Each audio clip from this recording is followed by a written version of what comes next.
What's going on, guys? Thank you so much for tuning in to Late Hoops. Today's video, we're going to be discussing 5 players with the most playoff pressure. This postseason, the parity that the league has seen is going to be on full display, and there is a ton of people who need to rise to the occasion. Like I said, in today's video, we're just going to be talking about 5 of those players. We're going to be going a little bit in depth, talking about why I think that they are going to see the most pressure and the most backlash from the media if they were to fail or not succeed or not live up to the hype. We're going to get into all that in today's video, guys, but before we do, I just want to say thank you so much for the support on yesterday's video. 1,000 views in less than 24 hours is awesome. And speaking of 1,000, we are on the road to 1,000 subscribers, and we are uploading every single day for the month of March. So if you're new here and want to support the channel as we are on this journey and you don't want to miss out on any of this daily NBA content, please be sure to consider hitting that subscribe button. Without further ado, let's get straight into this video talking about the first person who I think is going to have the most playoff pressure, Kawhi Leonard. First and foremost, Kawhi receives a ton of backlash for his injury woes and or load management ability. In my opinion, you want to see your stars play come playoff time. You're seeing a lot of guys that are sort of wearing down. You know, it's 70 games into the season, 75 depending on the team you're playing for.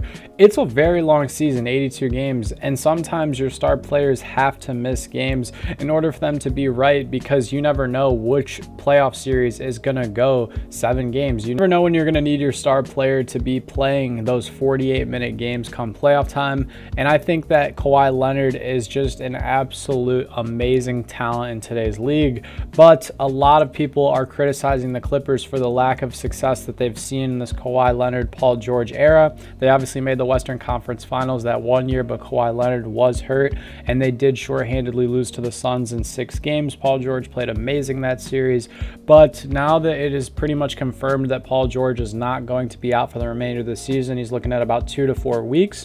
I think that Kawhi Leonard and Paul George both have a ton of pressure on them to prove that they can still compete and perform at the highest level. I think Kawhi Leonard's resume speaks for itself. I think Kawhi Leonard is one of the most gifted players inside of 25 feet that we have ever seen. He is just an absolute mid-range killer.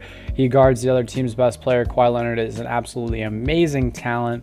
But I do think he is going to have a lot of pressure come this postseason. The second person that I think has a lot of pressure come the postseason is Jayson Tatum. Now, Jayson Tatum has slowed down a lot since the start of the season.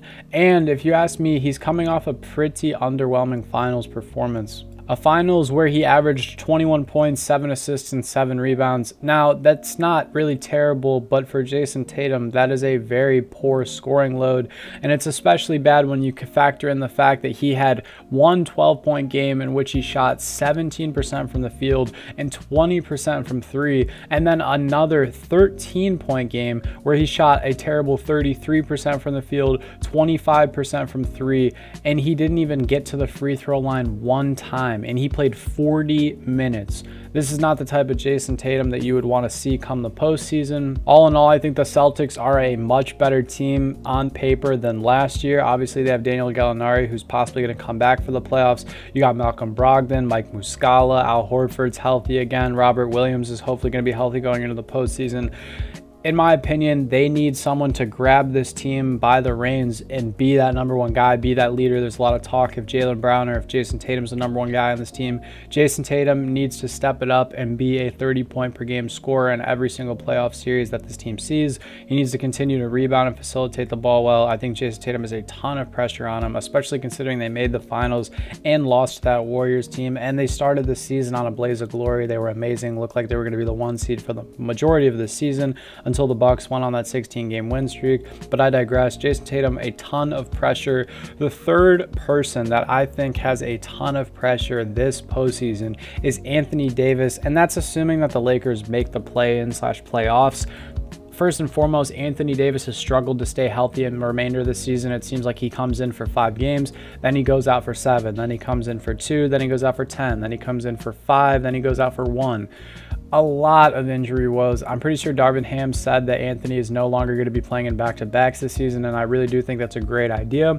He's received a lot of complaints from the media this season about his injury and glass-like figure, but most importantly, LeBron's not getting any younger, and time is ticking in Los Angeles. You saw at the beginning of the season a lot of people saying it might be time to trade LeBron or trade Anthony Davis, and I'm not sure if those talks are still as hot as they were when the season started. I'm not inside that Los Angeles locker room, but you got rid of Russell Westbrook, who is your quote-unquote scapegoat, and now it's time for your two superstar players, including Anthony Davis, to perform at the highest level. Anthony's going to be averaging, or should be averaging, a stat line of something along the lines of 28, 12, and then 3 blocks a game. I think if he's doing anything less than that, it's underperforming, and I really do think that I'm not the only one who's going to be, keeping an eye on him and making sure that he performs for this Los Angeles team.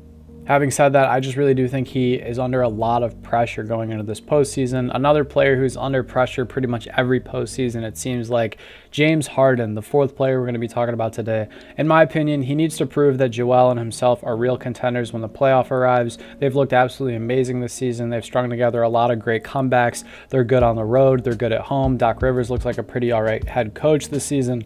Obviously, this is a much different role than James Harden has ever seen in his career, and now him and Joel have been together for enough time to where it doesn't look awkward at all. I would hope that Joel continues to stay healthy throughout this postseason, but I think James Harden needs to prove that he is capable of winning. He took a team-friendly contract this offseason, as you guys know. Very much underpay for what James Harden was, or at least what he used to be.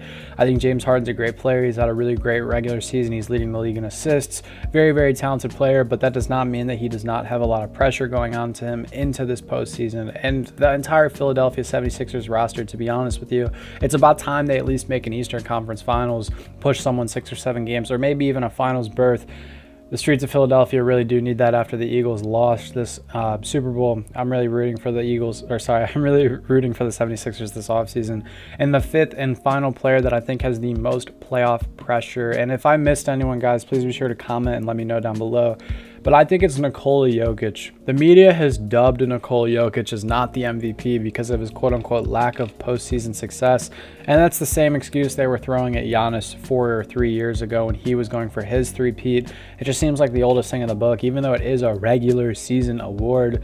I digress, though. The Nuggets are the #1 seed in the West. The team looks night and day when Nikola Jokic is not playing. They are sub 500 when Nikola Jokic is not playing, and I feel like all of you could have guessed that.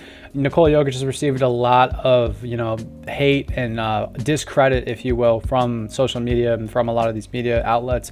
I don't think it's very deserving at all. I think Nikola Jokic is one of, if not the most talented player in this league, and maybe not in the way that he's jumping out of the gym or he's a super plus defender, but his vision paired with his patience, his ability to score inside the paint and from three, his ability to lead a team, I could go on forever. Nikola Jokic is just a tremendously gifted talent. He's definitely a top 5 talented player in this NBA, especially when you consider his size and weight. We've just never seen anything like it before. He's about to finish the season averaging a 25-point triple-double at 7 foot. Like, do I need to say anything else? But having said that, when you are God-gifted with these skills and you are the 1 seed in the West, and for a while you were the best team in the NBA record-wise, there is a ton of pressure that comes with that. So that's why I have Nikola Jokic as my 5th and final player. I'm sure there's a ton more players that have a lot of pressure. Off the top of my head, Devin Booker and that entire Phoenix Suns cast, they pretty much have a lot of pressure on them, especially with the acquisition of Kevin Durant. Steph Curry and the Warriors have a lot of pressure on them to, at least prove that they're capable of repeating or, going far. Donovan Mitchell and the Cleveland Cavaliers, they have a lot of pressure on them because this is, the first time that they've been this close and this good since the LeBron era. If I missed anyone in specific, guys, let me know in the comments below. If you made it this far, I appreciate your support as always. I really do want to thank you guys for the support on yesterday's video. I hope you guys have had a great Friday, and I hope you have a great rest of your weekend. Stay happy, healthy, and blessed. Peace.